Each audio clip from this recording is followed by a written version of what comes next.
Hello,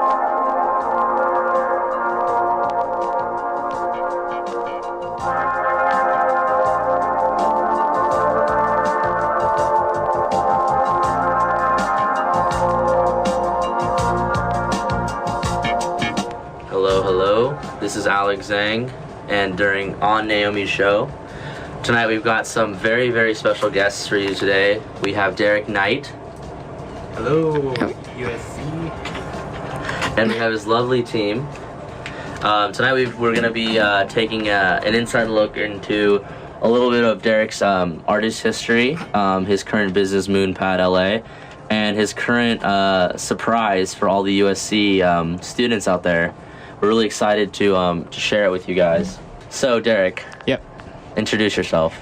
So I'm Derrick Knight, and I am originally from Florida. So I came out to LA I always had like a vision of like doing what I'm doing right now, which is pretty cool. Cool. What vision is that? Would you mind sharing? For sure. Yeah. So I guess when I was little, I was like, how can I follow my passion and kind of like fuse them together? And I was thinking, I was thinking that I wanted to go to the moon. That's actually like really what I wanted to do. We all have, I think, at some point, right? Yeah. And so I was like, well, how am I going to do that? And I was like, well, I love performing. I love dancing, singing, and I'd love to do a concert on the moon. And I was like, well, how will I do that? And I was like, well, I have to have a place, that people can kind of like touch it and feel it. So I decided to plant my seed and like open up MoonPad. So that's how that all happened. Wow, that's really beautiful. So it all started from this childhood dream, and now it's born into a bed and breakfast. Yep. Hostel? Because would you explain a little bit more about MoonPad LA? Yeah, this first one, well, what I really would love to do, like, just so you see where I'm going, is have hotels on the moon. Wow. So that's why it's MoonPad. But I started with that. I actually started just renting it to regular artists that I knew and stuff. And then we started taking international people, which was really cool. That was awesome to see. And so that was the hostel part, and it started with 12 beds. It's a really funny story how it all started. It's like basically the property owner, we're good friends, Leon, he was like, he found out what I was doing because I was being discreet at first, Yeah. And wanted to protect my vision. So he comes in one day, just opens the door, and he sees me like hammering in the beds, and he's like, what are you doing? There's like 10 beds up.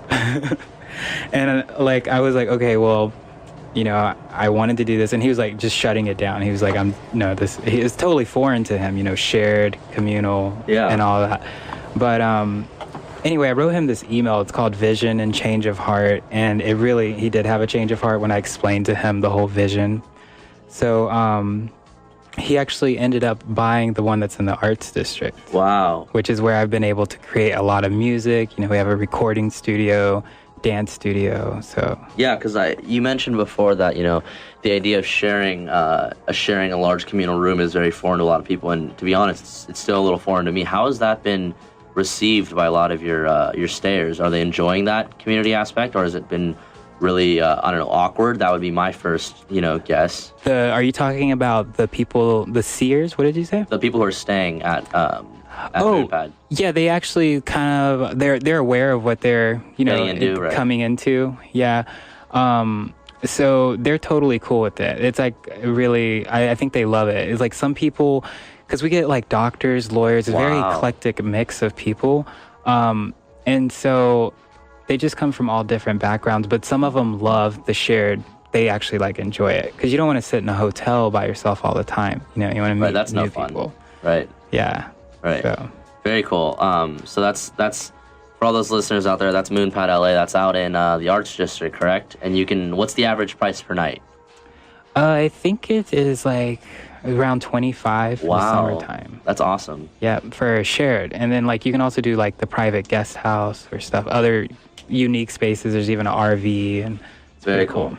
So you mentioned that starting off you would rent this out to your artist friends or your performers, which leads me to ask, where are you as a performer right now? You know, how did you get started as a performer, and how has that been going so far? Cool. That's a good question. I started in school. Like, I started in chorus and, well, actually in church in chorus.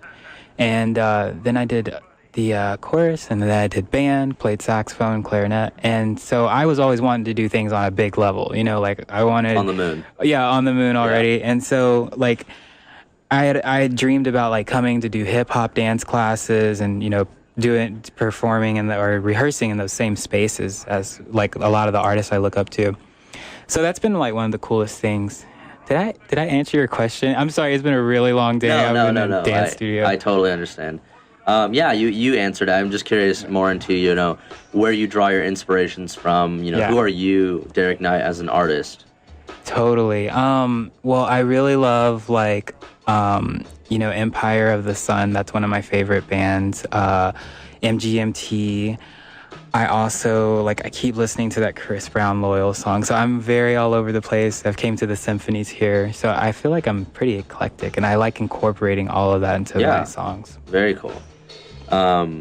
So do you perform at the MoonPad? Because I saw your music video. Was it shot at the MoonPad? Yeah, we shot that on the MoonPad because I wanted to kind of, like, show the story of in the Mayan rain dance, like, the dancers coming in, which was the tourists. They played the tourists, and basically they come in, I give them magic tea. We start, you know, going outside and doing the Mayan rain dance. Yeah.